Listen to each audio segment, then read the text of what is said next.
ain't got no gas in it. And I just have to say I had an awful lot of fun with the GIF / video that I used for Twitter and the Discord posts to highlight what we're going to be talking about this evening. I was teaching today and that all came to mind. I was like, oh, this is going to be so much fun. And I got done an hour early and I ran home really fast and put it all together. And then I was like, oh gosh, I'm running late. I have to go pick up the kid, but got it all done. Nice. But, I'm very convinced after seeing this image again. I just noticed the bear head. The bear head is the content. There goes their name again. The content capture team's favorite helmet. Like, it is stupid. They put it into the gun rush mode as the final tier. When you have a knife, you also have the bear head. It's hilarious. I am not personally a fan of it. I much rather the Vandal one. No, the Terravan mask. What it was. What's it called? Adding so many more tabs. I specifically clipped this out from ISC just because I thought this was hysterical, and it's exactly what you're talking about. And this is a GIF in my Discord that I saved to my favorites. So,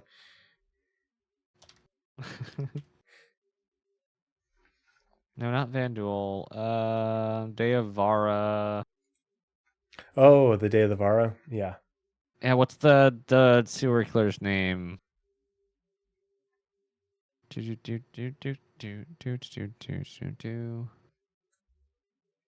No, there's not a specific name for the. It's just serial killer mentioning blah blah.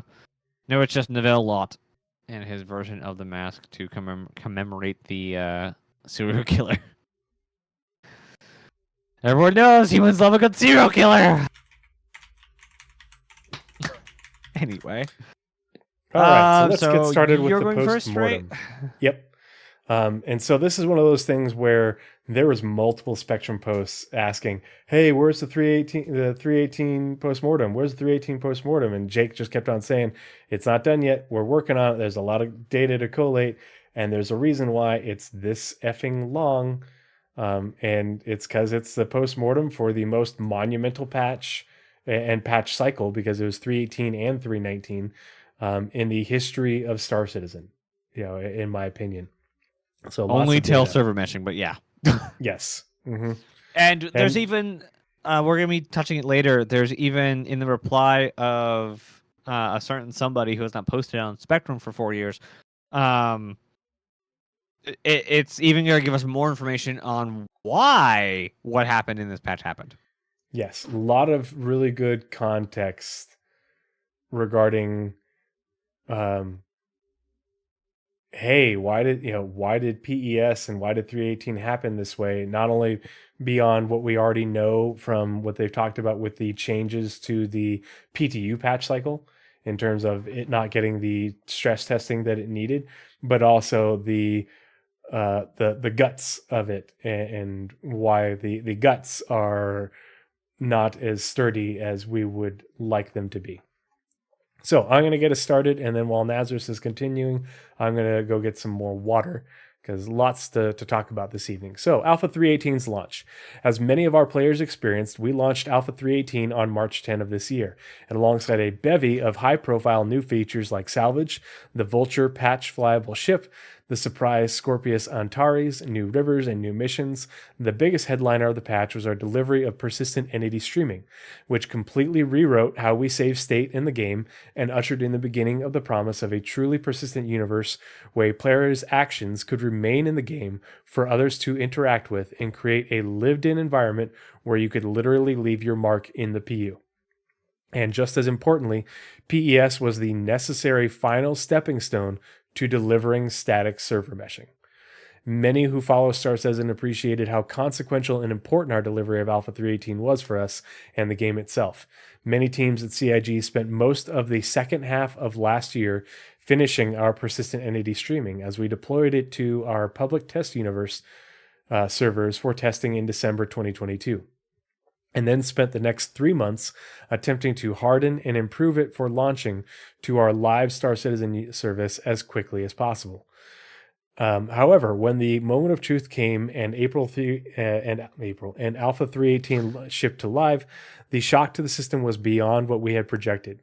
While it's true that we expected PES to create a rough experience initially as we ironed out the issues that could only expose themselves at massive scale, and we warned as much, to say that we were surprised by the depth of chaos from the PES launch would be an understatement. The anticipation for PES and 318 was nothing short of unprecedented for us. When the patch first dropped on March 10th, we experienced our highest peaks ever for logins per minute and per hour, and had our highest number of attempted logins in a day for the first few days of launch. So, unprecedented levels of concurrency, far and beyond what Invictus Launch Week brings, which is Invictus Launch Week is actually even bigger than IAE now, I think, when it comes to concurrency. And so if they're stripping out Invictus Launch Week, which brings in like up to 100,000 in terms of player concurrency, that's insane. Yeah. So let's see. We say attempted logins because, as you all know, the service was so overwhelmed by the traffic and teething pains of PS that many players could not get into the game, as various issues stalled users throughout the login funnel. Some were stuck in queues, some couldn't get their characters to load, and some were stuck at an infinite loading screen. As you can read more about in Benoit Besajour's, who is the chief technical officer, account below on PES, we underestimated the multiplicative forces of going to live and now creating and persisting every entity players created through their actions, creating a load on our service that was beyond our initial forecast. And it took weeks, if not months, to expose, diagnose, create fixes, test them, and deploy them to restore the service, all while the game was still running on live. This is maybe Joe Bob. I love how Corpo Speak manages to really pad out stuff was totes borked, buddy. Yeah, it's that gif of everything is on fire and there's an ostrich running through the office. We learned a lot from the launch of PES, and while we are still recovering and regret the compromised service in the first days and weeks of the rollout, it has definitely taught us a valuable lesson to value and preserve the integrity of the service more than we had in the past.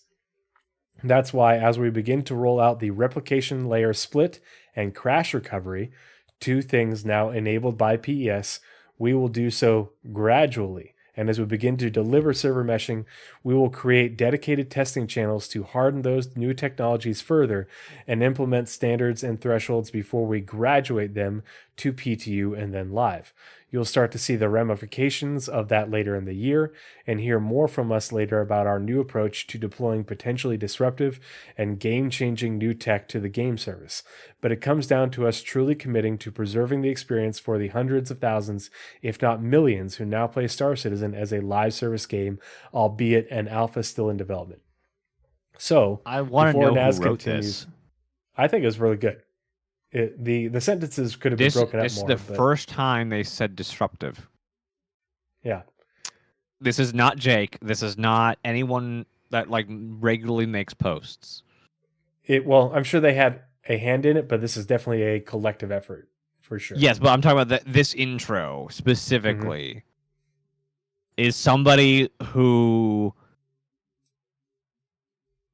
has that business class, knows Star Citizen, knows how hard it was, but also sees the I guess I just reiterate the business about CIG. All of us, all the backers, all the backers who know what Star Citizen is, have always had this server meshing and doing this world is something that no one else does or will do or has ever attempted. it is disruptive, but this is the first time CIG has said we're creating disruptive technology. Disruptive technology is one of those key phrases that you hear at Computex, which is where NVIDIA goes to tout their AI. Like, it's not something you hear at Gamescom. Mm-hmm. Yeah. It's a very specific phrase. Yeah, And used in this context, it has more meaning to it than you might otherwise think. And I think it's interesting right at the beginning that said player like rewrote how that players truly leave your mark on the thing and how players can do that now. I think a lot of people post 2 months after PES, even just 2 months, forget the game before PES. Yeah. Like, object permanence is lacking in this community. Sorry, not sorry. Because, like, people the like, Star Citizen why community, do we need PES? our Nothing's changed. Like, right you here. have no idea what you're playing then. Yeah. Like, I understand, like, a lot of people have come in since PES's launch. Like, a lot of people. Oh, I can't wait to hear the letter from the chairman at the end of the year, because I'm sure we'll get one, and to get the update when it comes to how many new players, how many new accounts, what the new record for concurrency is and such, because they'll recap all this and they'll give us the figures that they've given us before. Yeah. I think the big thing to... Go ahead. I think the big thing that I take away from this is there's been a lot of people complaining about the release of 320, and they're like, well, you guys made all this hullabaloo in the Post Mortem about these things not happening in the future. It's like, no. They are going to do their best. They're going to try everything they can to not have these sort of disruptions. And the disruption with 320 was monumentally less than 319, which was monumentally less than 318. They're not going to go from 0 to 100 in a single patch cycle, because everybody has to remember that this is the first patch, the first new dev branch since the 318 dev branch. 319 was the same dev branch. It was just an evolution of the 318 dev branch. And so people thinking that suddenly with 320, bad things aren't going to happen with the release of a patch are not reading this appropriately and are reading it with bias and interpreting it out of context. That they tell you that they're going to integrate things gradually. Okay, well, they didn't integrate new tech with 320. It's just an evolution of what we have already. But they implemented fixes and things and updates, and they already talked about how, hey, we implemented these updates and they didn't work, so we rolled it back. And now it's working. And it's all within a week. One person whining about invisible players. Yeah. There's been a lot of improvements, a lot of changes. 320 is already a better patch than 319. The first couple of days, it's had some issues, but they've already diagnosed things. They released a big, a whole bunch of hot fixes over the weekend. Like, they're putting a whole lot of effort into making this right. Did they get 100% right? No. Should anyone be expecting 100% right in the first new dev branch after 318? Absolutely not. You're on fucking drugs if you think that we should be have those sort of expectations just because you read Post Mortem. It's like, no, you need to read this in detail and put it in appropriate context. That's why we're here. The problem is, like, even if they read it, comprehending it is something you can't really do easily, because you have to take it with a year of context, and that is something a lot of people just don't have, unfortunately. And I say this a lot when we talk about new players and talking about the development. We should not, cannot, will not expect new players to go dive into the comp link and read literally every post down to 2012 that CIG has posted. It's you can't do that. And this Post-Mortem was specifically a bookend to the last year of Star Citizen, because it has been that long that they've been working on it. Mm-hmm. And for those who read it that had the year context, they have no excuse.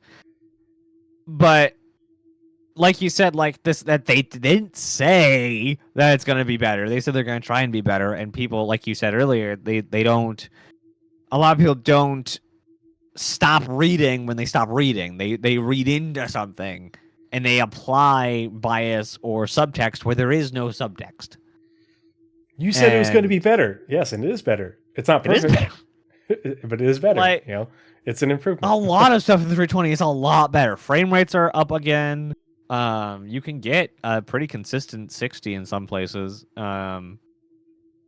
60 plus if you like in certain places in the there's inventory bugs, but like the issues in the first day or two have already resolved. Whereas, you remember when 319 launched. 319, was a dumpster fire for multiple days. And it had if not longer, it was like a week or two, and it struggled. And we're like, oh gosh, when is this going to end? And it just kept on going. And until we got to 319.1 post Invictus launch week, we had no stability. We had no performance from the back end. And we had a couple days where it's like, oh, you got some issues, and some things going wrong, and some stuff was lost, and they applied to fixed over the weekend, and here we are.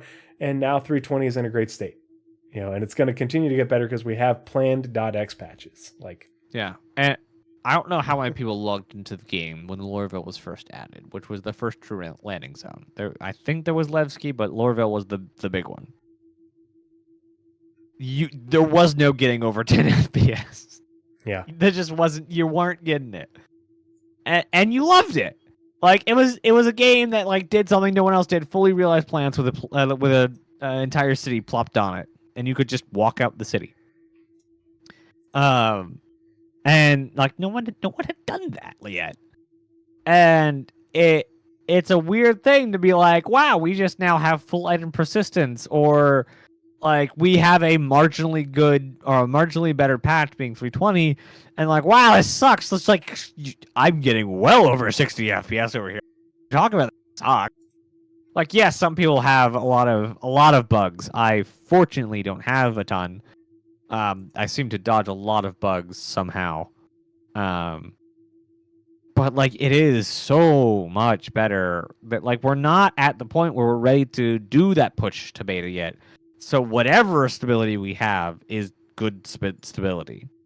Until they're starting to like go for beta, stability is a luxury. It's an alpha game. Their job is chock it full of content, not fix stuff. They're fixing stuff because they want people to test the new content they're putting in. Mm-hmm. Why don't you continue with the persistent enemy streaming part? And remember, this is written by the chief technical officer, Benoit Besaujour. Yeah. And I'm going to go get some more. I just kind of muddle through it and hope it comes out in a semi-well way. I'm going to have my headphones on. I'm just going to run downstairs, get some more water, and get another beer. So I can't talk bad about you while you're gone? That sucks. You can, but I'll hear it. I'll stab you in front and stab you back. It's fine. Persistent entity streaming. What went well? The development of persistent entity streaming, PES, involved a diverse strike team of programmers with specialized skills from multiple areas across the core tech group and Turbulent. This collaboration was crucial in successfully building the complex system. The strike team followed aligned sprints and goals facilitated by senior engineers and producers that were supported by regular meetings. This resulted in effective communication and minimized miscommunication or technical misunderstandings. A high code quality bar was maintained by the strike team, who ensured it underwent through thorough design, discussion, and multiple reviews before being integrated into the mainline codebase. The initial deployment to the public test universe (PTU) testing with the PTU community went well, setting a positive foundation for the further improvements. Finally, PES system architecture and API were based on durable queues, proved they can recover from the worst kind of problems safely and always tend towards recovery. What didn't go well? Much longer paragraph here. The research and development aspect of PES posed challenges, requiring the engineers to invent ways around unforeseen problems. Due to the foundational nature of PES, integrating it into Star Citizen's game code resulted in significant changes that disrupted the game at the very low level. Some game teams were unprepared for the integration efforts required to bring the game systems back to parity or to convert and leverage the new persistent layer for existing features. The issue with the changes introduced by PES became apparent during large-scale use under heavy player load, which caused delays in identifying and resolving the problems. And features were not thought to use persistence at all became affected by trivial delays, like tram systems, spawn queues, and others. We also underestimated the multiplication factor between the PTU and the live operations. The group had estimated a 10k increase in backend activity, but were faced with 20k plus increase in requests. Stream 20 message times. size That's insane. plus, Yeah. sometimes plus 20, Yeah. like it's More up to than 20 double or what- above. More than double what they had anticipated. That's crazy. Stream message size and overall activity, which caused service outages across the board during the initial launch. Regarding vehicles, PES heavily modified the way that are entitled and created in-game. Yep, let me read that one again. Regarding vehicles, PS heavily modified the way they are entitled and created in-game. This gives a better user experience where you can choose where your ship ends up being created, but also significantly reduces the size of the inventory global database for ships that are never used. That's a good, I don't know why that's in the not go well thing. Which part? That's the regarding vehicles. Like it's all positive. Regarding vehicles, it heavily modifies how it's creating game. I guess that's the negative.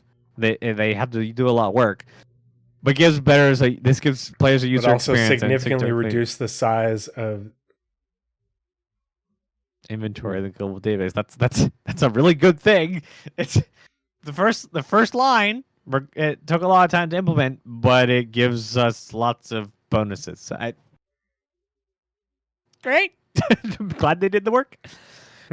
Major issues were also discovered at scale with a third-party database engine. See, I missed this when I heard it the time. Major issues. Wow, my screen's actually very warm. I don't touch my screen very often. Major issues were also discovered at scale with a third-party this part is database very engine. important. And we will come back to this in future of this episode. That PS leverages for its functionality. Let me read that part again. A third-party database engine that PES leverages for its functionality. These issues gave birth to a very unstable request/response cycle, as well as heavy queuing. These issues also cause ripple effects where one database server entered a deadlock condition would cause the entire shard cluster, instead of a single shard, to stop processing requests for a period. Basically, it took too much resources on the hardware that all the other shards started being affected. Because the servers can run multiple games on the server side on a single hardware server. Because a single DGS does not take up an entire processor or whatever hardware does. Yeah, a physical server is split into multiple digital servers. And so what they're saying clusters. is that, a deadlock in this one for PES for this and this for PES for this server was causing deadlocks across that the entire hardware. Yeah. That's a deadlock. Yeah. That's not good.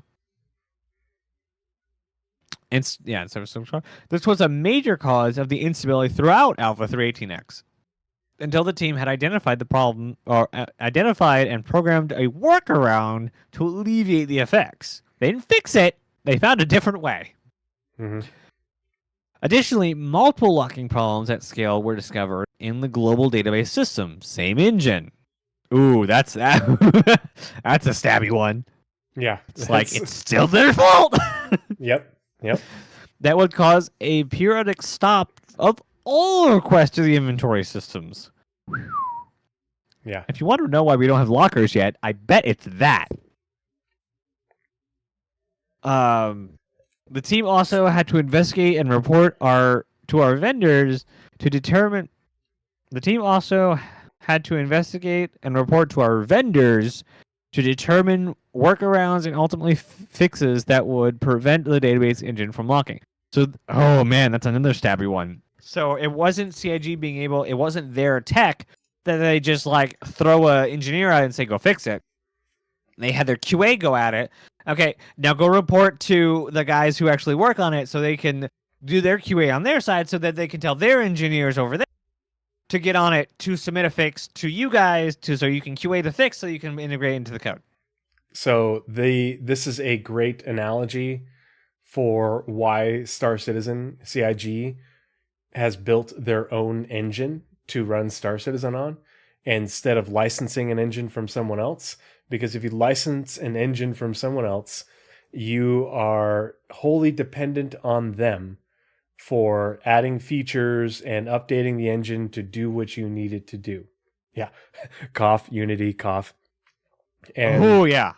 So if the engine is built for is built to do what you need it to do, that's fine. You can build your game around the features that it already has. But if you require additional support, your people are having to call tech support somewhere else and get their help from someone else versus just talking to your own people. Yeah. You see Smith? Yes, Smith. Oh my gosh. Are you? That's great. Oh God, are they really putting condom commercials on our podcast? I mean, it's an Emerald game, so like I can't like it's Twitch and it's an Emerald game, so like content or advertisers are gonna hate Star Citizen content. So, but this is the perfect analogy for that. But this is instead of it being the game, the engine the game runs on, it's the engine that PES runs on. And so they took the engine, and just like how other games have taken an engine and built a game on top of that, Star Citizen took the database engine and built their database system on it. But the underlying engine didn't quite have the capacity to be able to deal with the throughput that they needed it to. The ability to scale. And because they don't CIG doesn't own the engine, they didn't build it from the ground up. In order to make the adjustments and the fixes that they needed, they had to go back to the vendor, the people who developed the database engine, and ask for help from them. And that's why there's so many issues that required so much time to get done, because they're having to work with a third party versus just the internal team. If it was an issue that that was from how they built their database system on top of the engine, then it was likely something that it was much easier for them to rectify versus if it was the engine from the third party vendor themselves. Macton SC says, I'd be surprised if any games make their own database engine. Oh yeah, absolutely not. That's a very niche thing. You're absolutely right. It's a very niche thing, and I can't imagine that there's a lot of gameplay developers or video game developers that would ever want to maintain that sort of specialty team to be able to develop that specifically, especially because a lot of that is. I mean, there was at one point an initial investment, and then after that, it's mostly just maintenance. So yeah, no, I this is the struggle of this, and what I'm curious about is how would this compare with the failure of iCache? And with iCache, were they using a specific vendor for that database system, that database engine? iCache was thought of like early days. Yeah, but I don't think they wouldn't be developed shocked if it iCache, was. the engine that iCache ran on in house. That's I'm sure they probably did a third party system as well. I don't know. I And don't remember, remember ever hearing. it wasn't even they didn't even get very far. I mean, they got to the end of the initial development of iCache. So Yeah. when they were getting ready to start integrating, so it just got out of like alpha of iCache. They were And getting they ready to put it into the main dev branch, and as they were trying to integrate it in the main dev branch, it failed. They realized it's too slow. Yeah. And with that knowledge, they said, "Okay, we need to pivot and work on this other thing." And they still they're what they have is still too slow. And it does well. It doesn't scale. Yeah. It It's too slow for the entire game. It doesn't It's not too scale slow at speed for... is the issue. Is it will scale, but if the demand goes up too fast, it takes a while to scale, and then because that demand went up too fast, it's been deadlocking. Whereas if demand was more controlled, predicted. Exactly, more controlled, more predictable, it would scale. Just it just doesn't do it quickly enough in certain instances, and I think that they'll be able to get it there because they've tested it to be able to do that, but tested it in a digital environment, versus testing it in a live environment with actual people and external connections. So yeah. It's like the opener said, it is a disruptive technology. Nobody has done a MMO at this scale with this granularity. Like even a Minecraft server. And Minecraft is a very like sandboxy game because you can build whatever you want. You can have items all over the place. Even Minecraft, even vanilla Minecraft, no plugins, none of your own code, deletes items on a single player game. I think it's like 8 minutes at most. Will delete any items on the ground. So some servers even take that a step further and saying we're going to have a bot running or a plugin that will periodically clear all ground. It's about every 15 minutes normally, 10 to 15 minutes, and will periodically kill any entities. Some are harsher than others. And it's not a great optimized game, but most games aren't really greatly optimized, especially current ones. And Star Citizen comes in and says, we're going to make everything. We have millions of polygons on literally everything. Like a soda can is like 1,000-something polygons. Like it's ridiculous the quality level. I don't know exact numbers. Don't come at me if you're an artist. And there's we're gonna make this can stay forever. Wherever you put it, you can hoard all the cans and drop them into a crater on a moon, and we're gonna make them stay there forever. Nobody's done that. No one's wanted to do that. That's ridiculous. Why would you ever do that? Enter Chris Roberts.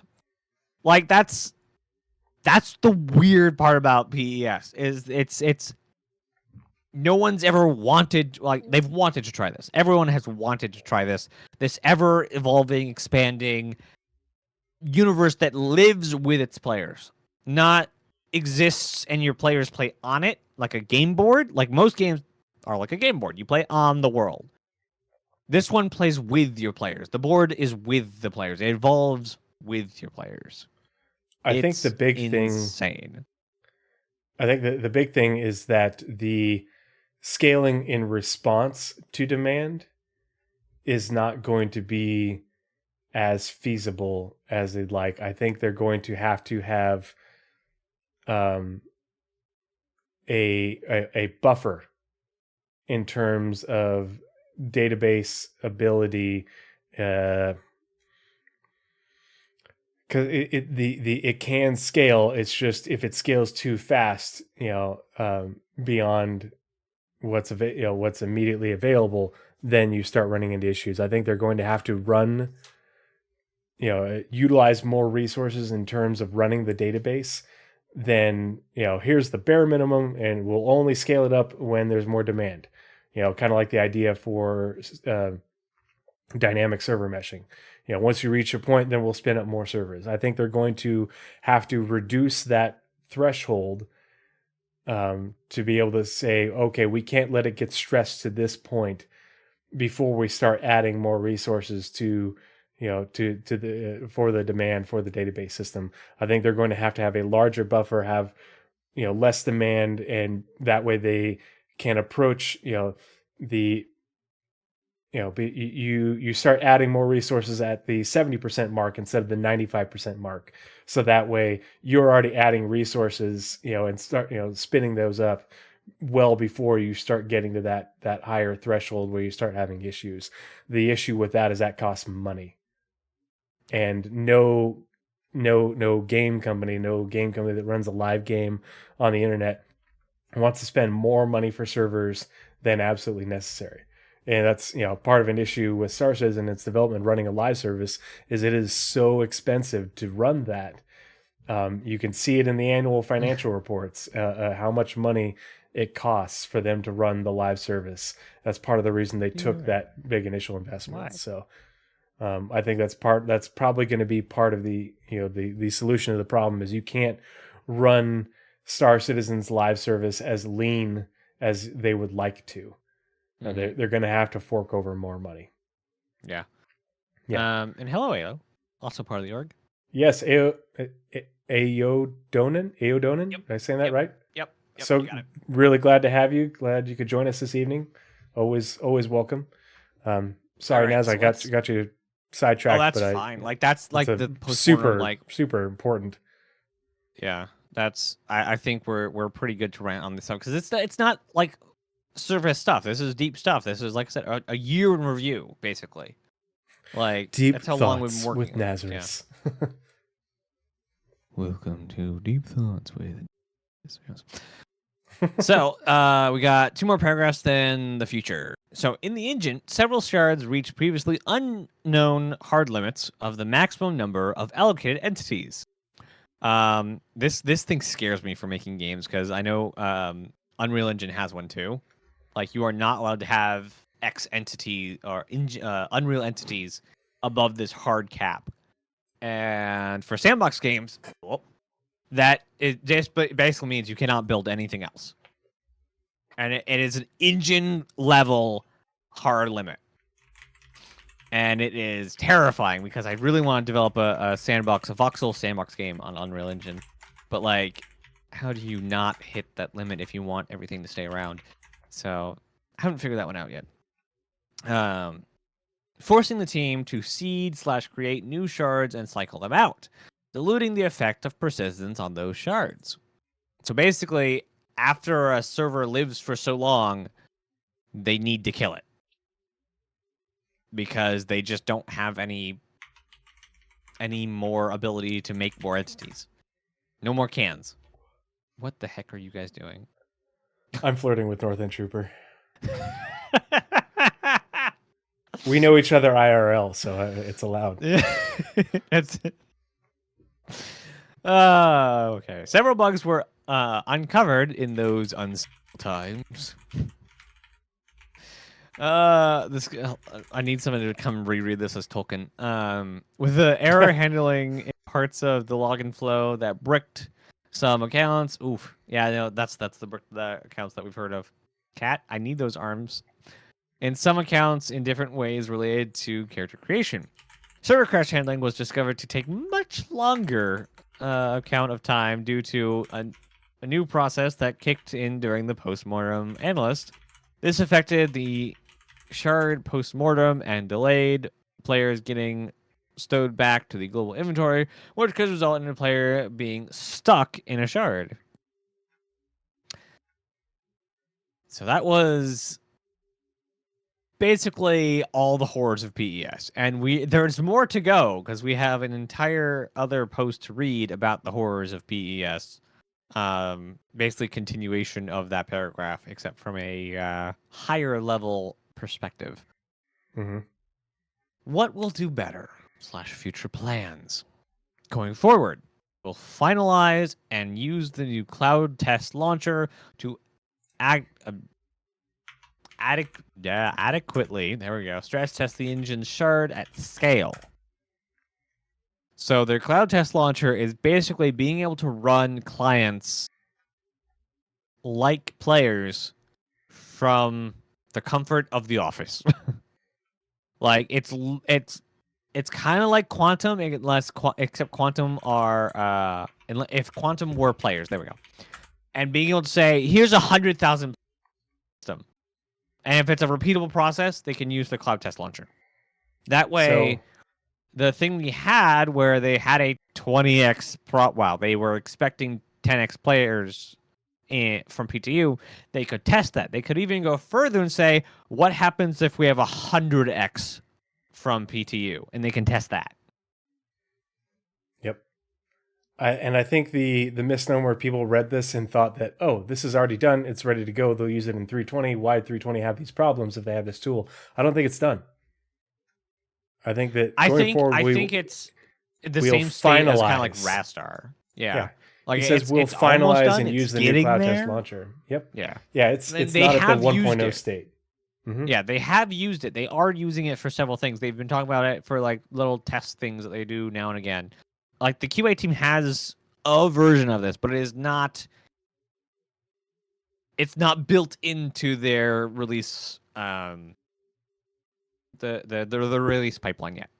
I'm sure that the development of this has changed dramatically with the 3.18 patch cycle and everything that they've learned. That okay, look at all these features and abilities we need this test launcher to have in order to adequately stress these different things. Because we were talking about this in the Astropub Discord today. Macton was there.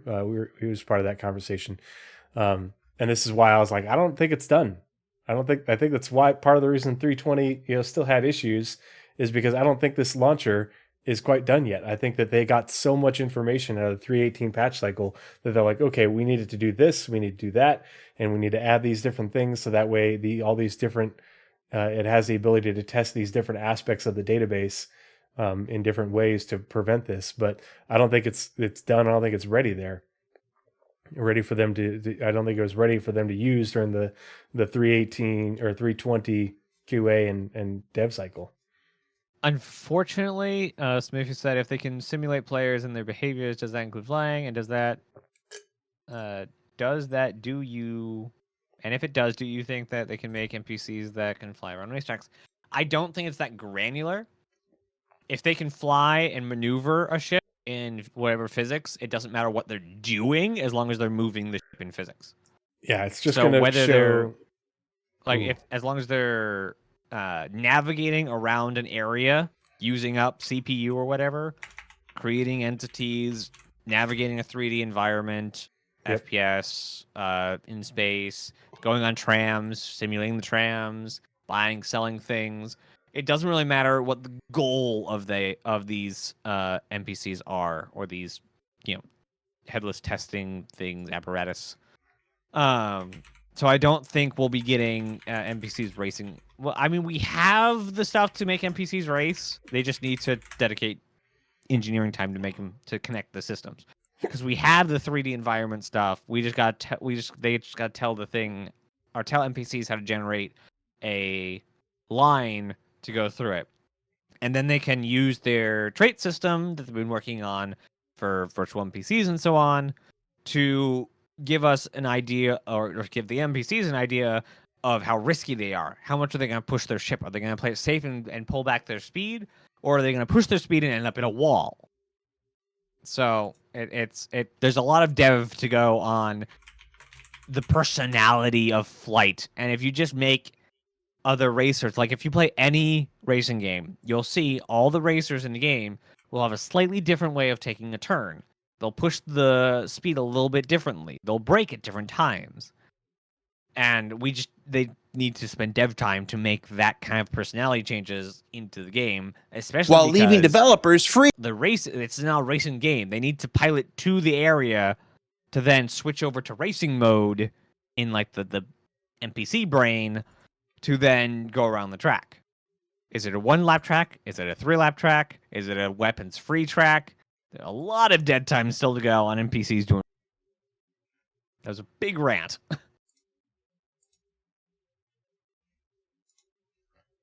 There we go. Hold on. I found the link. I found the ISC from last year where they talked about this. Let's see. As an NPC, I have goals. You can be a real PC someday. Forgot. I mean, that's it. When I saw the Free Guy commercials, it's like, please don't give Chris ideas. Please stop. We do not need singularities happening in Star Citizen. All right, so I'm posting the link with timestamp. Is that? Did I get it with the timestamp? Crap. Yep, it's with the timestamp. You can see equals 300 something. Okay, cool. At the end. So that is the link with timestamp. Oh, it's an EVE Online trailer. I'm like, what ship is that? It's an EVE Online trailer. That is the link with timestamp to the ISC from May of last year, where they first talked about this cloud test launcher, and there's some good information in there. So if you want to check that out, I highly encourage it. All right, moving on to the next paragraph. And I said I'd be done by 1 o'clock in the morning. That's not happening. The team responsible for PES has now moved on to static server meshing. This is important because we still have so many problems with PES, and are embracing a transformation approach to the new project. Unlike PES, this fundamental technology can be integrated into the codebase gradually. So they're not building server meshing to be plunk, suck it.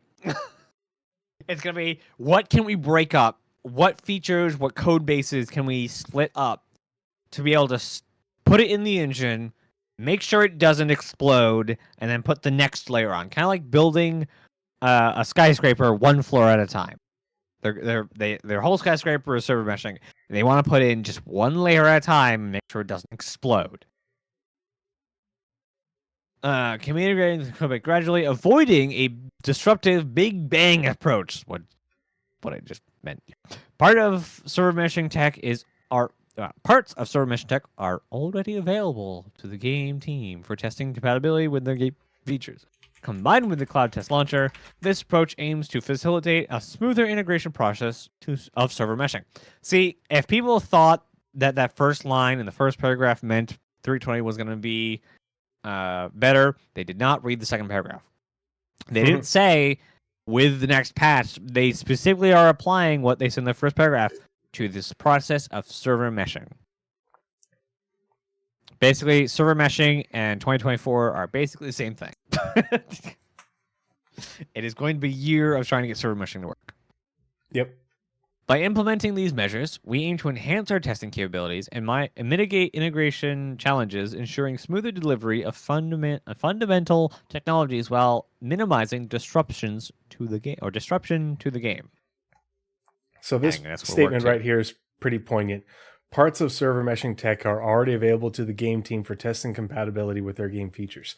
This is why when you look at these sprints for server meshing and PES on the progress tracker, you can see teams that don't have anything to do with actually making server meshing and PES on there. It's because they are working on adapting the parts of the game that they're responsible for this tech. And so essentially what they're saying is, like back in May of last year, I think it was, is when they announced that PES was now in the main dev branch, and we're basically rapidly approaching that point for server meshing. Yeah. And so that means that go for it. And that whole thing about it being in the dev branch, that was a direct reply to that weird vehicle thing we read in the What Went Wrong. Regarding vehicles, PS heavily modified the way they are entitled and created in the game. That was a problem because they didn't know that before. So the vehicle team had to drop everything and start integrating PS into all the ships because it broke everything. Yep. So we are making sure that this server meshing is available to all the teams so they can start working with the server meshing workflow to make sure that they're not blindsided when we need to start integrating into the actual game for PTU and live builds. All right. Well, that's the heavy stuff. Now on to rivers. Which I'm actually very excited about the water simulation that they've been talking about in the monthly reports. I can't wait. It's gonna look good. It's gonna look good, and they're gonna bring. I know that they're gonna bring River Guy, the River Dev, back on to talk about it, and that's what I'm looking forward to. I want to see him talk about like the new water sim and how they're going to apply it to the toxic, great ponds of Hurston. Rivers. I thought it was really cool that they even already have thought of bullet impacts. Mm-hmm. Like, that's a weirdly minute detail. Like, you can shoot the water and it will actually look like you're shooting ships crashing into the water. I mean, yeah, that was kind of obvious, but Star Trek Into Darkness. Anyone? Well, and that's one of the things that's been I've seen it in multiple videos comparing the level of detail in Starfield versus Cyberpunk. Really? The water simulation in Starfield is very meh compared to Cyberpunk. Oh, every detail in Starfield is meh. It's a Bethesda game. They do lore. They do not do living worlds. Cool. So rivers. What went well? The inclusion of rivers marked we're going to burn through the rest of these. I'm going to get more water, so take a little bit of time. Okay. The inclusion of rivers marked a significant milestone in our quest to create more realistic and immersive planets. We were quite happy with the improvements to river canyons, which look great, which is very important because there's a lot of important points of interest, even landing zones that are in canyons in the Star Citizen universe, including my favorite. We were able to achieve between Alpha 318 and 319 due to improvements in our asset pipeline, and the support from the Planet Tech team to address technical issues during this process was remarkable. What didn't go well, the procedural river placement tool was not in as good of a state as we had hoped when we started using it. As a consequence, a considerable amount of manual effort was required to meticulously place and verify the resulting rivers to ensure their optimal quality. Moreover, this limitation also led to a decrease in the number of rivers we were able to generate. What will do better? Future plans. The numerous issues that were successfully identified and addressed during this initial run of rivers have already made a significant impact toward ensuring a smoother experience for next time. Although there is still considerable work ahead before we can consistently create planetary landscapes with rivers that look and feel like the real deal, we have made substantial progress and are now much closer to achieving our goal than ever before. I don't know. Blizzrat, are you talking about in 320? Sand caves. I'll read this one because Naz is getting water. Hydration is key. Everybody hydrate.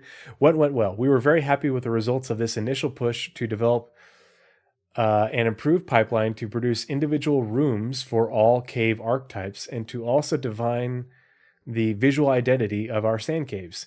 That we are able to release a first set of smaller cave systems. Smaller. They're smaller. They're going to be huge. Out of that prototyping phase, thanks to the concerted effort from multiple departments, was the icing on the cake for us. What didn't go well, with neither the tools for procedurally assembling locations nor automatically placing them on planets ready for use, we had to build and place every cave manually, which was the primary constraint on the number of caves we could place on planets in the Stanton system. Unfortunately, these caves had to initially be released without missions, making them into locations the player actively needed to seek out to experience. Yeah, the times I've gotten lost in caves. You and me both, Aodin. I can't wait until we have that new interior map and the whole FPS radar and ping. How do we get here? Yeah, I just kept going. What will do better? Future plans. We are currently in the final stages of refining the new visuals for rock caves, which will serve as the next archetype. We are looking forward to utilizing the location tool, procedural location tool, to construct a wider variety of cave systems. So it sounds like the procedural location tool required. Oh, I was just saying, we were talking to Aodin said the times I've gotten lost in caves, and I was like, the new map that they're developing as part of Squadron is what will keep you from getting lost. Samples the environment. Bingo. So yeah, the procedural locations tool needed more work to be able to procedurally place and generate and place cave systems. But it sounds like they are getting ready to use that for the rock cave archetype as they continue to update that. Additionally, we'll be working towards support for bigger connections, rooms, and entrances, which is a key requirement before we can replace the old caves. So they will be replacing the old caves. The old caves are the rock caves. So that when they update this, they are going to be eventually removing the old caves and adding in the new cave system as generated with the location tool, which should help a lot with the getting stuck aspects of the game, and also improve their ability to place them at scale. Yep. Also, they need This server meshing and PES and yeah, this image, I absolutely love this image of the Lynx. It's like looking at the Phoenix. It's like, you know, the Phoenix is like, don't worry, I'll be back. I'm just gonna go get milk or cigarettes. And it's like, but okay, Dad. I really want them to deliver on this. And they've been posting this image since 2012. And if you know what I mean, or if you don't know what I mean, it's the I landed my ship and took my vehicle out for some specific reason. Like we still, and if stupid settlements in Pyro don't give us this reason, I'm going to be so upset. That reason to land our ships and take the vehicle in. Like, we almost got that with bunkers, but now, like, if all you do is legal bunkers, then you can park at the front door again. Like, it's very rare that I come across a mission or reason to use a vehicle, unless the reason is I want to. Like, it's weird that they have this. It's weird that they have this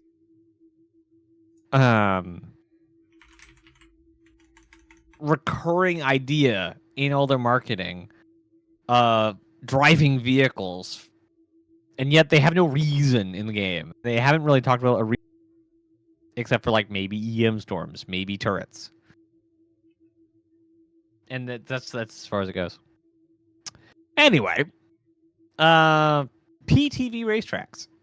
Probably one of the weirdest main features that is not a main feature, but a background feature that became more of a main feature.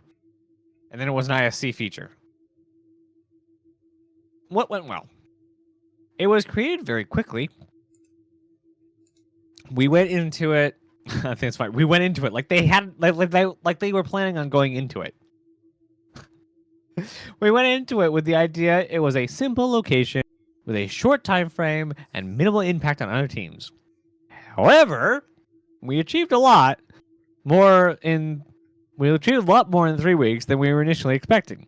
With a good modular kit for kart-style racetracks and the addition of good dressing, theming, and lighting, it was really good to see how the community, especially the racing community, was excited when the racetrack was initially shown to the public. We have since seen organized races on the track. We also got code support for upgrades to the spawning vehicle entities. So if people were to crash, break, or abandon the PT or Great Cat PTV, it would respawn back at the starting area of the track. We can also set the value of things like time to respawn, which didn't go so well. Despite finishing the track before 3.17 was released, it had yet to have QA pass and be bug fixed. So we decided to hold it back until Alpha 3.18. Little did we know Alpha 3.18 delayed so much. So the track, even though complete, made it into the public's hand a long time after we had hope. Could talk about Theaters of War, maybe. What did we do better? Future plan. Okay. Good news on the Tau front. One, they're using the gifts in the Arena Commander tile, which it's not a lot, but we can, it's something. And also, they've said like one of the upcoming sprints is to start getting Theaters of War actually integrated into the game. It's to start like actually pulling it in. Now that it's developed, now they need to get all the tech parodied with it so that they can actually deliver it. We certainly developed more modular tracks, and we will certainly develop more modular tracks in the future, and we will certainly develop more modular tracks in the future and have other in the works. Have another in the works. There we go. I can read. But it is on the back burner for the moment. We will try and support other smaller sized group vehicles like the Grey Cat STV in the future as well. Initial tests have been positive. We will also work with the mission team to look into adding a racetrack style mission to racetracks. A racetrack style mission to the track, like a race mission? Okay. Which will allow the tracking of race times, checkpoints, and laps, and enable the mission to give rewards to players. That's already in the game. I don't know if that was like an early part of the Post Mortem that was written, but that's literally already in the game. Just not on the PTV track. I don't think the PTV has the racing markups yet. I haven't been there in a while. But yeah, they just need to apply it to the PTV track. I do want an STV track. Yes. Ooh, yeah. I love driving the Steve. And we need a Spartan track. Nobody drives a Spartan. What a Spartan track. They will once there's the Spartan track. What if What if we get a Spartan variant that's literally like an urban bus? It's not an armored vehicle. It's just built on the chassis, but it's just a municipal bus. So what happens if Drake got their hands on an Atlas? Yeah. Is it back up to me for SPK? Security Post Korea. Okay. Security Post Korea. What went well? We could never have imagined the level of support we received from the art team, which really rejuvenated the location. When are we going to get more security posts? That's what I want to know. There shouldn't just be Korea in all of Stanton. Like I get that we need server meshing for more locations, but I really want to see a security post at every, at least one at every major planetary system. Yeah. Yeah, no, they definitely said we need one for each planet, so that's 4 plus the jump points. There should be at least a security office at all the jump points. Yeah, and they've said the Korea Leo is the station thing. Yeah. Yeah. They said that Korea is the test bed. Not just I hope for that stuff they we're will about to talk about, build but like a more bespoke location that's up to date, because Korea is outdated. It's not as bad as it was built to be an but FPS it arena, is. and it shows. Yeah. Yep. It has the Starfareitis. It needs a purpose built location. That for sure can then just be copy pasted, and updated to look Hurston or Microtech Security, what have you. Anyway, I mean, ArcCorp doesn't even have theirs, so would ArcCorp even have a security post? Yeah, I mean, well, they contract out. It would just be a security post that's Blackjack doesn't have a security post. There's no they. Yeah, Blackjack security post is Grimhacks. It would just be the Blackjack is manning it, but it's owned by ArcCorp. Like ArcCorp owns the infrastructure, but they contract out the labor to Blackjack. Anyway, the player-triggered sandbox activity was well received, and analytics showed that hacking crime stats at Korea is still very popular, which is a concern for us as we were taking a risk removing the other hacking locations. Bring them back, but in the form of security posts, please. Thank you. What didn't go well? The mission still has rough edges that need ironing out, which is in progress. Also, additional analytics needs on sandbox activities were identified to be able to further understand player participation. What will do better? Future plans. We'll continue to iterate on the sandbox activity and location based on the feedback we've received and add further analytics to better understand participation.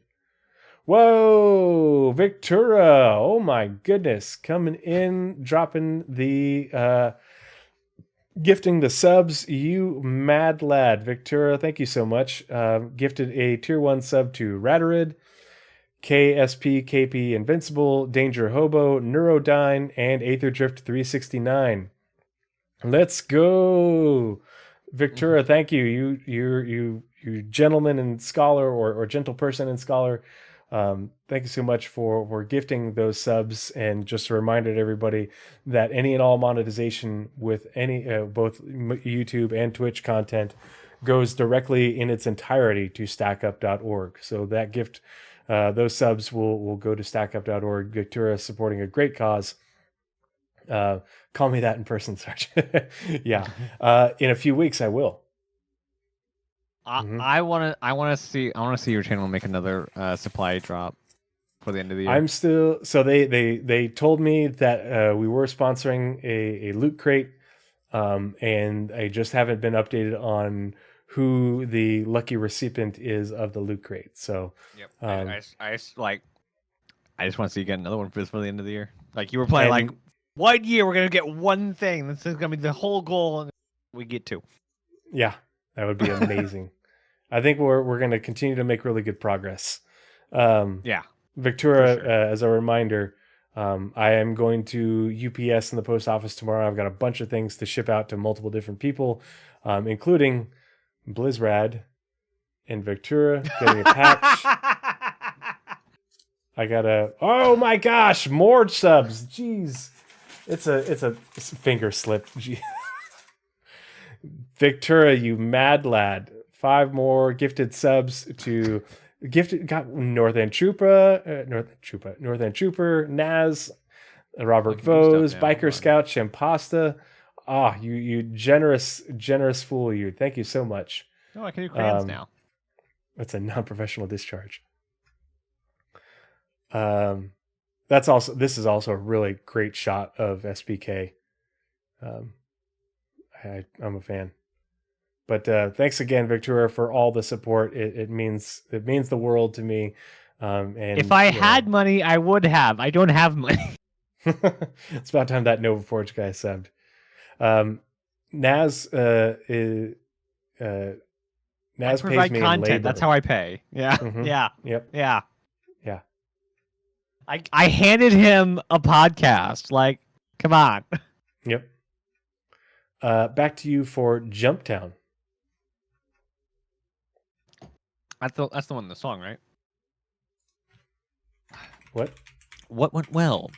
The change to locations were very well received. Player participation was consistently very high, and the support we received from art was well beyond that what we expected. Okay, the art teams deserve a good shout. Good job, guys, on like impressing all other teams. Yeah. It's like, wow, we didn't expect them to do that good of work. It's like, what did you expect? They're artists. They do good work.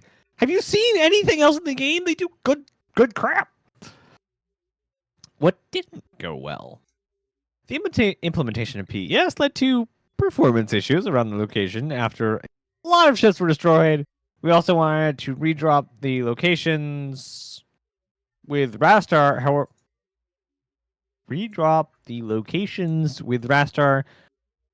However, we were unable to at the time due to it breaking the shops. What? Can anyone read that in a different way so I can understand that? Redrop what locations? What shops? There's now a shop at Korea. That's Jumptown. So, no, this is Jumptown. They went to Rastar the outpost. I thought we were still in Korea. Yeah, they want to do to Korea. So this is Jumptown. They want to do to Jumptown what they just did to the underground bunkers. Yep, exactly. But this is really important because Jumptown is basically the old outpost system with overlays hand placed instead of being procedurally placed with the tool, not procedural, but be placed with the Rastar tool. It's handcrafted. And so they wanted to be able to take it and then redo it using Rastar. The interesting thing, though, is this is a question I've had for a long time, and this came out after we did our Rastar update, obviously. But my question has always been, were they going to take the current outposts that we have in Stanton, which they've had to place each time they adjust the planets because of the whole height map thing? And were they going to put those assets into Rastar to be able to replace those, so that way they didn't have to go back and adjust them each time they adjust the planets? Because that's what Rastar does, is it makes the locations planet content team proof every time they adjust the height maps and such. Because if they do that, then it would allow them to add the those assets to the Rastar tool to not only be able to re-put down those locations, but to add more, and to add more variety to them, like with Jumptown, to add the overlays to them and everything. And so it wouldn't just be the colonialism. This would be, you'd have the colonialism outposts, but then also this style guide, whatever you want to call the ones that we have right now. So that's my question. Is that the goal?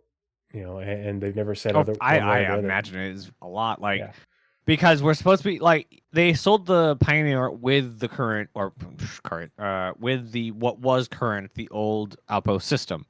They have since said that's probably not what's going to happen anymore, but they said it's going to be using Rastar. The Pioneer's going to be using Rastar. I imagine we're still going to be able to build that style of outpost again with the Pioneer. The Pioneers might have more things that it can. So we also need the old system in Rastar. Yeah, would be nice. I like that style guide. I like that look. That look to me looks very futuristic. Clean. Looks very sci-fi. Like, it looks like, hey, this is, you're building a lunar outpost because there's no atmosphere here, and it's modular, and eventually you're going to pick it up and move it somewhere else, versus the whole, you're building a building and laying down a foundation with the colonialism ones, where this isn't going it's anywhere, like a short stay and long stay area. Yeah, exactly. The old metal ones look very short stay, and the new colonial ones look very long stay.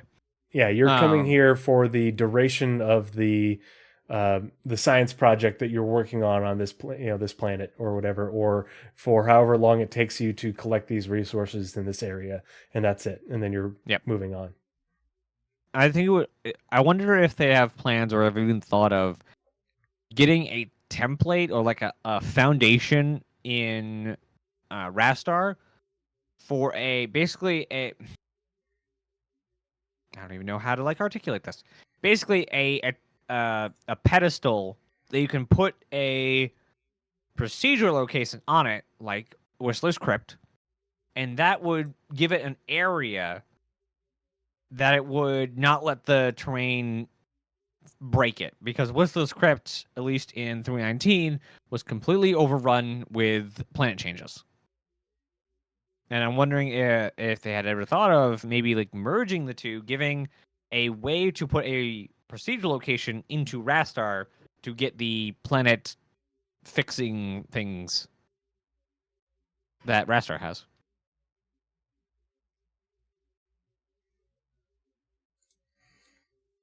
I don't know. Interesting. Yeah. What will do better? Future plans. For the next run of global events, we are planning to redrop the location on different planets to give different gameplay. For example, in thick atmosphere, higher gravity planets, and forests.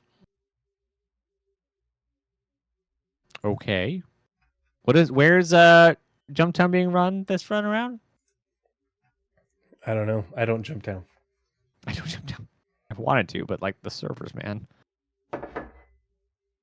Where's the Jumptown? Pocket guide. Where was the Jumptown? We'll see. While you're looking it up, I will continue with the time trials. Time trials. What went well? The new racing content and time trial modes were well received by the racing community, helped by the content teams who produced many more tracks than we could have hoped for. In the back end, the analytics we added were fantastic and allowed us to make very in-depth analyses of each track, which helped determine where they should go on the difficulty ranking and what the target times should be. What didn't go well? Poor server performance meant that a sophisticated new system of checkpoint tracking had to be created, though the markers still do not update as responsively as we would like. Analytics also show that relatively few players actually unlock the second track. And back to you for infiltrate missions. Or just talking about racing makes me want to go race more. For those who don't know, I'm going to plug Smithy stuff for him. Every Thursday evening, Smithy and his crew go out racing. And I will definitely be there this next Thursday. Nice. I want to do more racing. Yeah. The one thing I'm missing is people to race with. And that's exactly what Smithy does on Thursday. He's like, what, Omega Airsports, Track Night, yes. What, do you know what track you're racing on Thursday? Smithy Jovob, feel free to drop an invite or whatever, announce it in my Discord, and feel free to spam it and let people know, hey, we're going to go racing. Come join us. Do all that sort of stuff. If you want to get more people, by all means, I'm happy to share. If you're not, you please use and abuse my community, especially Blizzrad. Which is also in New York. Yep. Racing is niche, but it's a good niche. It's a niching we should support. Blizzard. Wow. Blizzard, when you got to do some co-op hull C loading or running. I cannot wait for vehicle tractor beams so I can man all my friends' hull Cs and load and unload their cargo. Whether it's ill-gotten or not, I don't care. I just want to zip, All right, infiltrate missions. Orison, Naz, go. Infiltrate mission? Oh, you just attached it. Okay. What went well? The new FPS environments were well received and a refreshing change after only having under facilities for years. The ability to assault the location on foot or in a ship was great too. I'm gonna do that every time CIG says too. What didn't go well? We had to turn the mission off for... Something just went bang outside my door. Off for 3 on team because we were aiming to release Seeds of Orison, but we were not able to achieve this or the new platforms clusters. We were not able to achieve this or the new platform clusters where we were to relocate them in time. New seeds, the platforms are still scheduled for 320X. So we will get Siege of Orison sometime soon. What will do better / future plans? We'll have relocated the missions to the new platform clusters and we'll be releasing them when... That's barely a thing. When were we supposed to get the barge mission as well? Was that a thing? Oh, I know they talked about... It wasn't ever on the release view, but they did talk about it during that ISC. Yeah. I want the barge mission. I want the retrieve consignment missions because retrieve consignment missions are what I've been waiting for my cutter. And my cutter, Loot Goblin Retrieval Specialist, is the patch that I'm having made for when I do solo play versus group play during the artifact, the relic expeditions. Go check that outside. That's why I'm really excited for those missions. All right, prison activities. What went well? The prison escape mission is surprisingly well played and offers a new way for players to clear their crime stats. Inside the prison, loot on the AI and new selling terminals were well received. Players felt the new AI... Cats. Players felt the new AI made the prison feel more alive, and it gave them another way to earn merits. What didn't go well? The Ursa rover continues to spawn underground. That would be a cool vehicle, like if they ever make the ability to deform terrain, like a tunneling vehicle, like a drill vehicle. Just thought about that. Selling items at the prison kiosk still isn't reliable, and excessive AI are being spawned due to a spawn closet issue. Yeah, not creepy when those screenshots come in.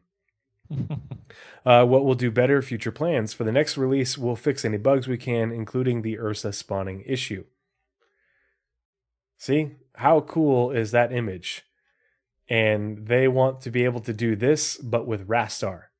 Just like they are able to do this with Rastar for the colonialism outposts. That's amazing. Because I want to see more locations like this and not just tied to events. Okay, I just learned something about YouTube that's really dumb. So you know how there's the show transcript button, the little dots? Look at this poor little guy. Oh, God. What happened? Which one? On screen, this guy is on fire. Is a dude on fire? There's a dude on fire. We are full rated R now. Dude on fire. Oh, the one exploding on top. Yep. Yeah, that one's getting shot in the Ether Drift face. 369. Yes, as far as we know, Rastar is just on the surface. They have said multiple times in describing Rastar on the surface of planets, but they have in the monthly reports when they've talked about the development of the procedural locations tool that they're going to use it to make caves, and they actually talked about it in the sand cave bit up here further up. Sand caves.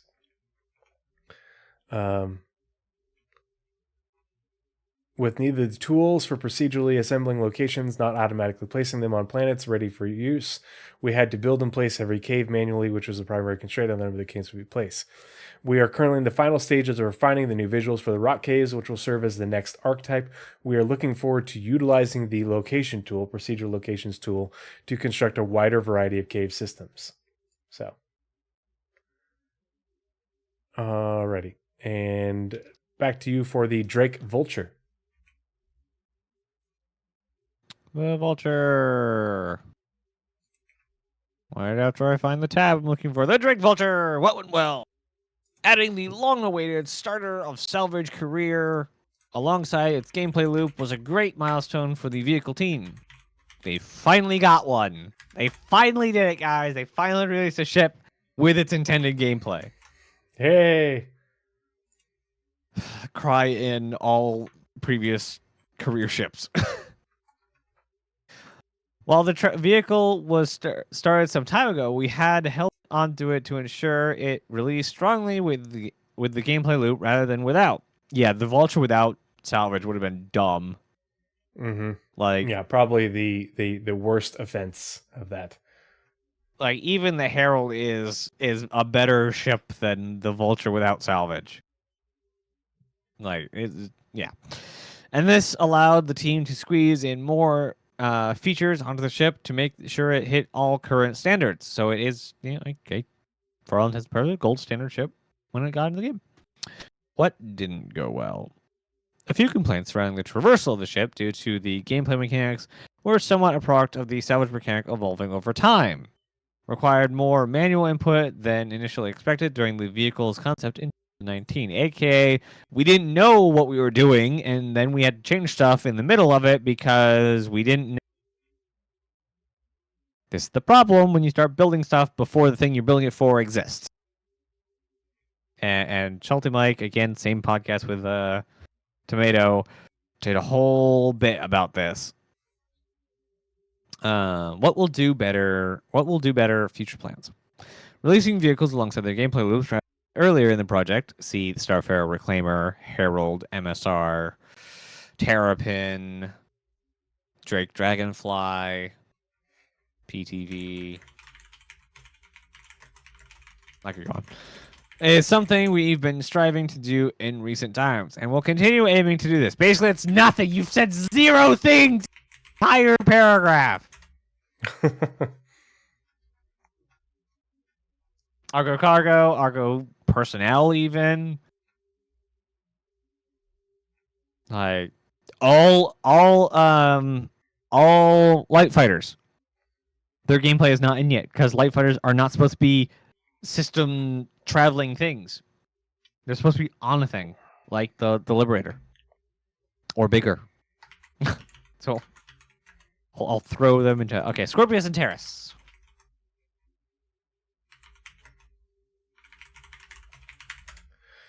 What went well? The Antares was designed alongside the base Scorpius as an optional variant to put into production in the future, with the tail section of the ship outlined as the part that could be geometry swapped. However, during development, it was clear the needs of the EMP and quantum drive required slightly more power than planned, and the team reacted well to adjust both the base and Antares to allow the component layout to suit both. let's see what didn't go well. There were a few technical issues that we weren't able to solve that reduced the ability for the second player to have more control over pilot features and a more enhanced MFD setup. What will do better? Future plans with master modes and new MFDs coming in the future. Very soon, TM, we should see the co-pilot get more gameplay features rather than being half passenger, half button presser. Good. This is good, response to, hey, we know that this is not well received, but the things to make it better are coming soon. Yep.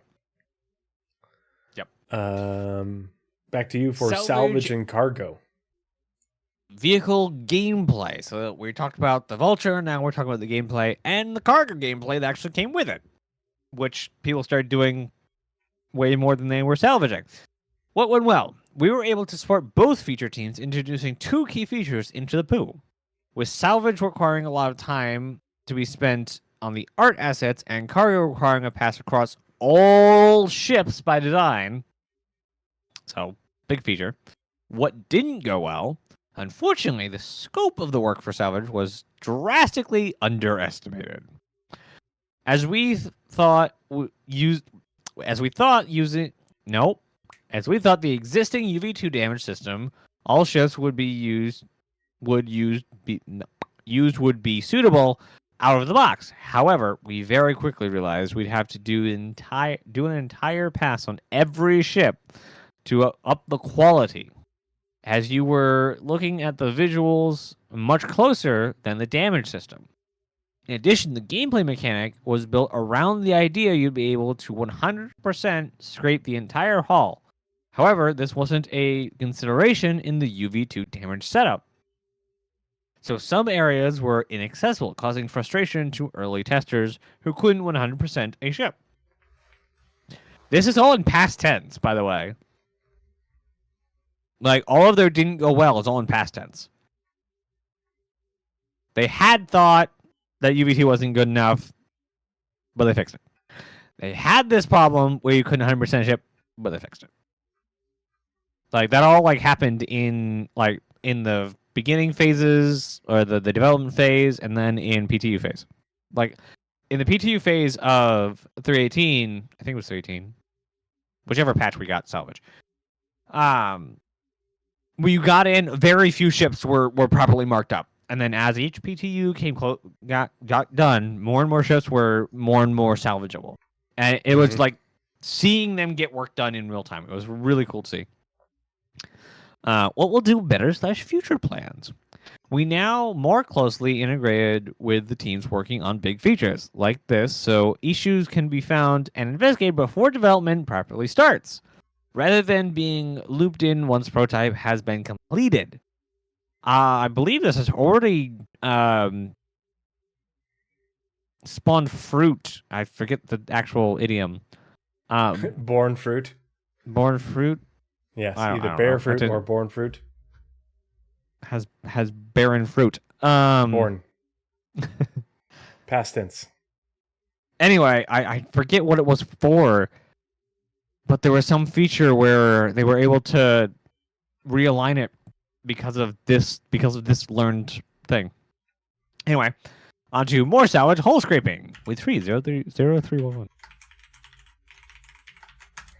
All right, hull scraping. What went well? The long-awaited first iteration of salvage gameplay finally arrived with Alpha 318, which enables players to scrape off hull material and either trade it or use it for field repairs. The core gameplay loop was generally well received and provided a great contrast to other activities. Pardon me.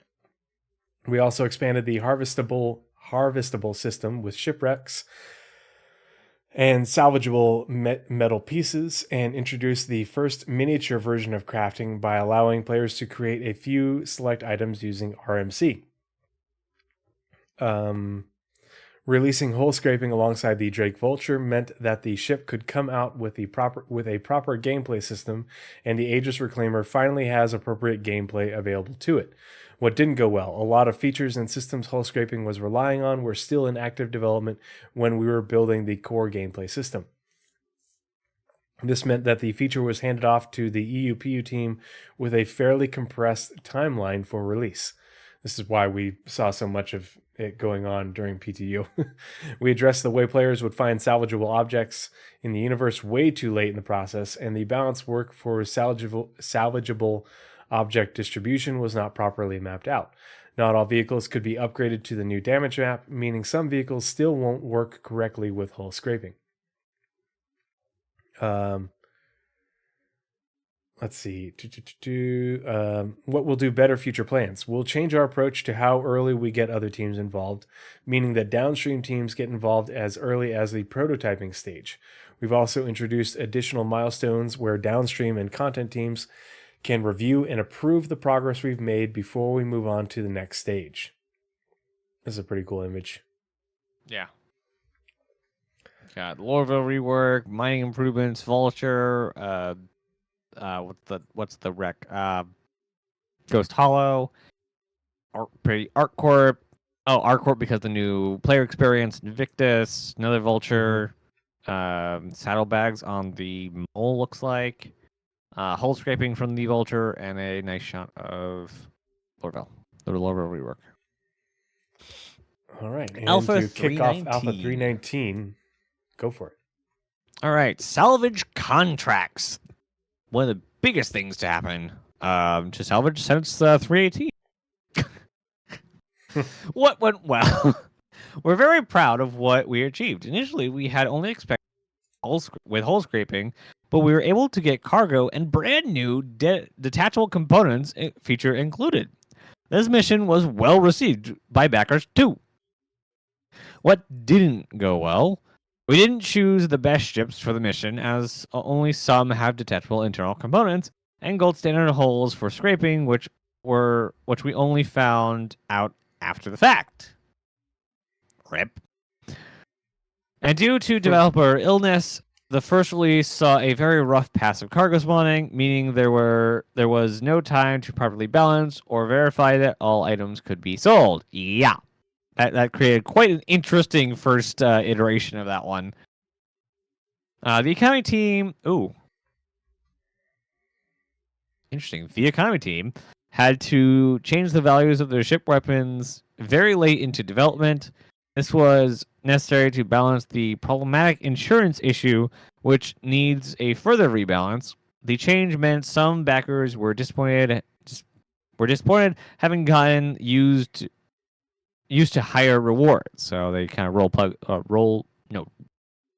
rug pulled people in that it was super lucrative, and then the next patch it wasn't. Yep.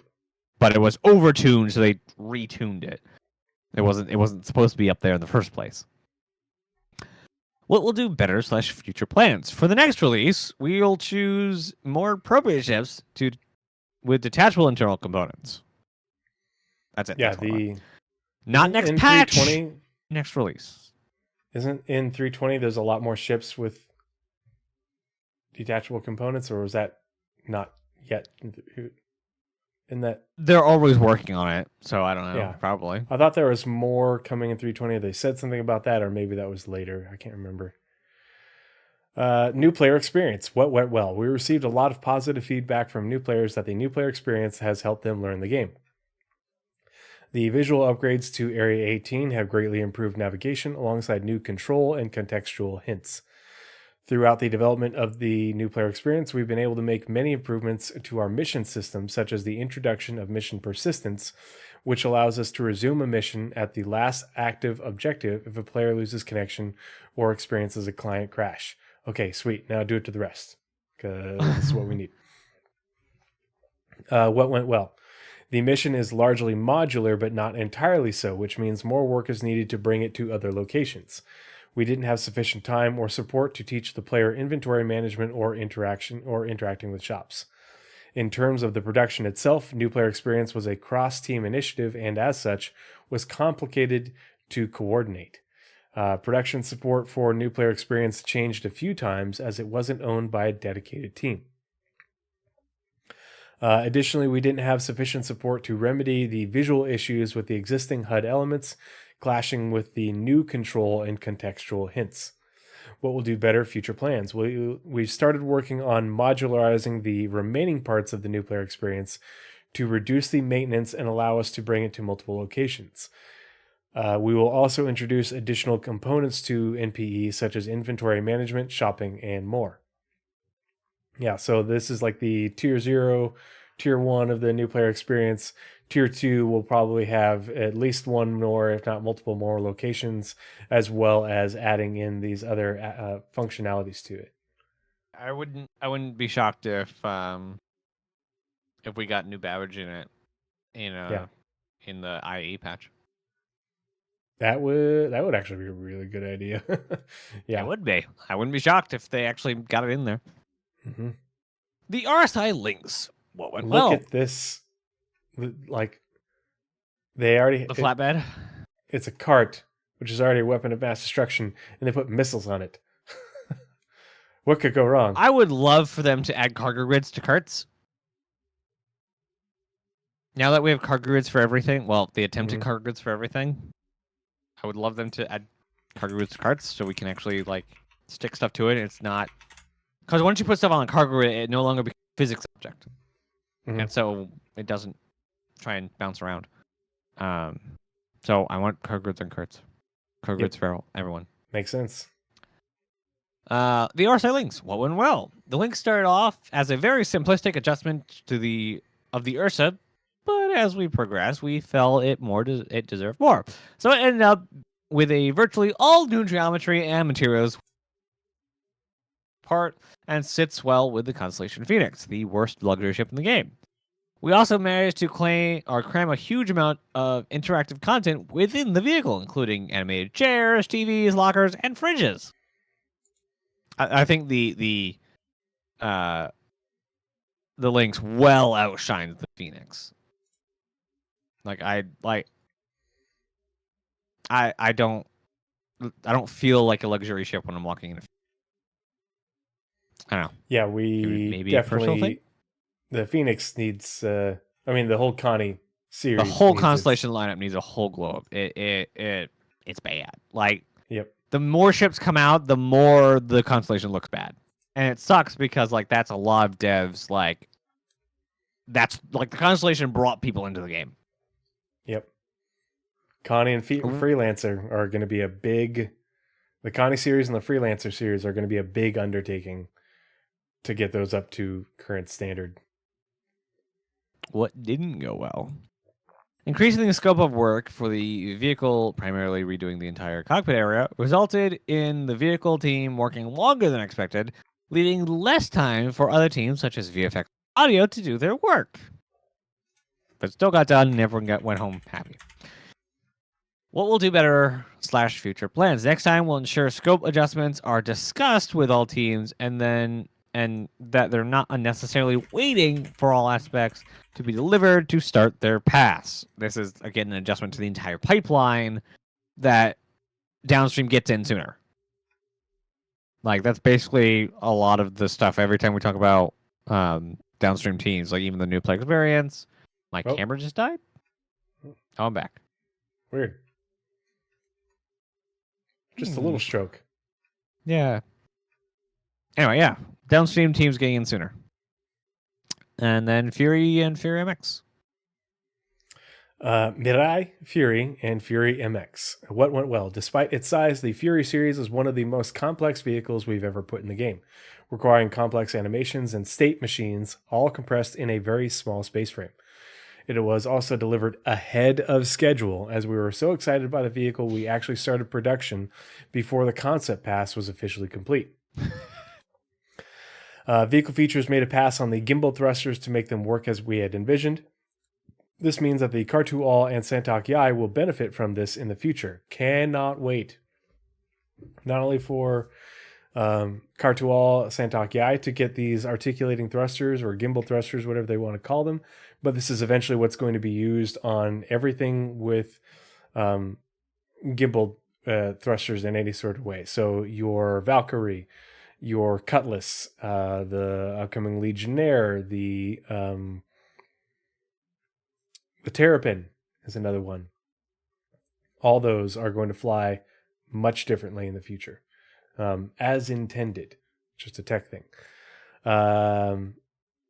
Let's see.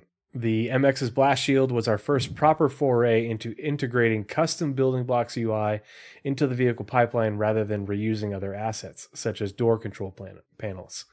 What didn't go well? Some of the tech we needed for the thruster rotations took a few attempts to iron out, and we accidentally caused other issues with thrusters on other ships, but all was solved before release.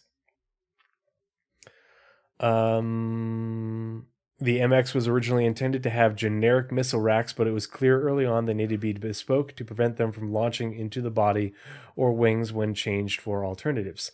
This sadly reduces player customization, but ultimately makes it more reliable in use. Okay, that's fine. Not exploding is a good thing. What will do better? Future plans. We're pretty happy with how the Fury and Fury MX turned out, and no specific things occurred with their development that need adjustment in the future. Hooray, good news. Tractor beam attach and detach. Almost done. Almost done. What went well? Finally, players were able to loot vehicles for components and weapons, greatly expanding the salvage gameplay loop. This feature also provided additional gameplay opportunities for other features, such as allowing players to swap out mining heads and modules, and provides a strong foundation for vehicle tractor beams, or for the vehicle tractor beam feature. Initially, the vehicle content team were very responsive to addressing content issues with existing components and weapons. There we go. So basically, they got all the component things pretty good. What didn't go well? This feature wasn't originally scheduled for 319. A compressed timeline to work with the QATR for this feature will also reveal a lot of issues with content that couldn't all be resolved in time for its release. Basically, they really should have pushed it back till 20, but they really didn't want to, so they didn't intend. So, what will do better? Future plans. We started requesting downstream support much earlier. Again, third time, downstream teams in earlier in the process so that necessary content changes can be done in anticipation of the feature getting ready, as opposed to doing the handover towards the tail end of development. Again, third time, get downstream teams in earlier so they know what the pipeline looks like before it's ready for them. So mining rebalances, last one. Mining rebalance. What went well? The community reception has been fantastic. I don't mind. I probably will get more into it again in the future. But just seeing the videos and seeing like the reactions from like Croncy and Salty Mike and a bunch of other content creators, it's like this. They did a really good job with this. I'm very pleased.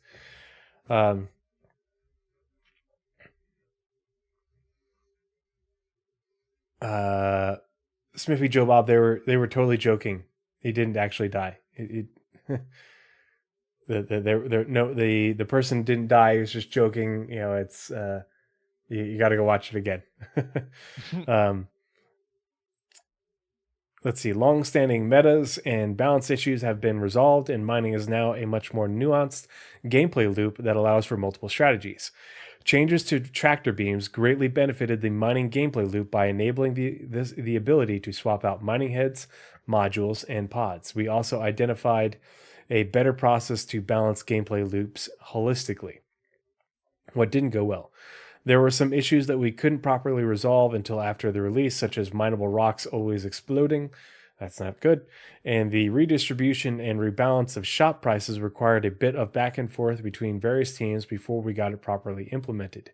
A lot of issues and edge cases with pricing and distribution were revealed during testing that needed constant fixing and readjustment. What will do better? Future plans. We want to continue to improve our communication around mining with the community and keep listening to critical feedback to make mining the best it can be.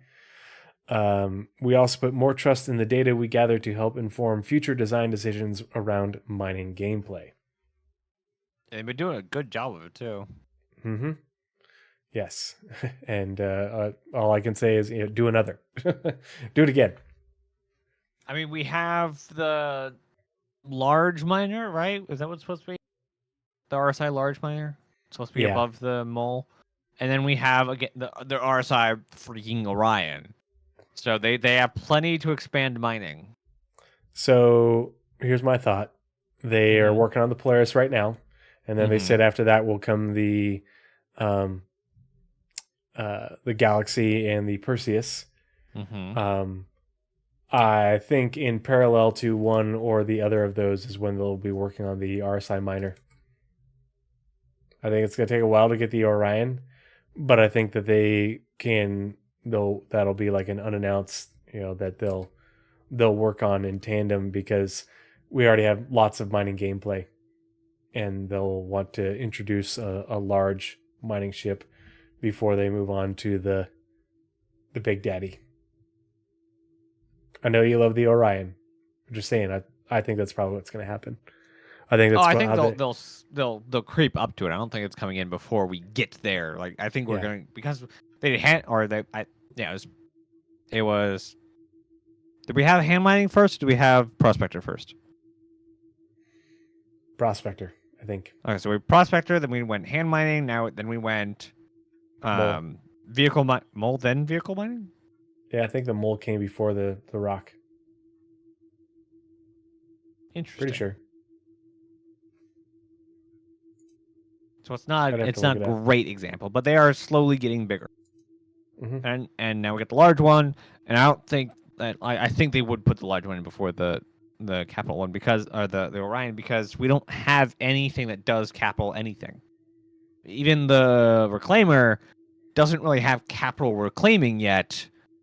That's coming with how they're doing salvage is not parity with mining, because it's feature based, not size based. And I think we'll also need the Air and Halo before the.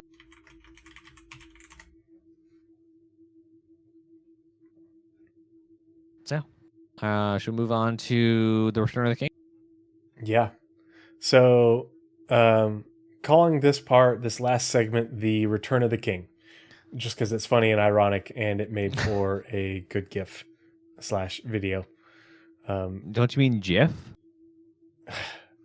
I certainly do not.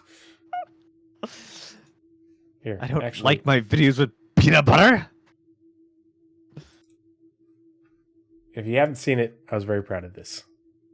Yeah, no, I love this thing. It's really good.